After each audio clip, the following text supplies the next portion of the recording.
পাগলকে যদি বলা হয় বা শাঁখো নাড়াবি না, বলবে আমার মনে ছিল না। ফেরেশতাকে তো আপনি আরো মনে করে দিচ্ছেন। এখানে কোরআন শোনানো লাগবে, বোঝানো লাগবে মরা মানুষকে। বলেন বলেন, এখানে যারা আছে আমরা জীবিত। কোরআন যেভাবে উপস্থাপন করার ধরন আমরা পেলাম, আমরা আজ সামনে নিয়ে তাফসীর মাল কোরআন মাহফিল লিখেছেন, আমরা তেলাওয়াত কিন্তু আয়াত থেকে তাফসীর আকারে বলা শুরু করব ইনশাআল্লাহ।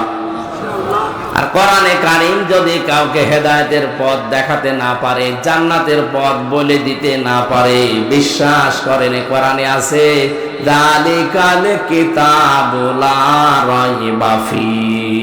এখানে আলেম নেই? আমার আগে যিনি কথা বলছিলেন এই যে আলেম, এই যে কিতাবের আগে আলিফ লাম দেওয়া আছে, বগুড়াবাসী কথা 2 ঘন্টা 5 ঘন্টা দরকার নেই।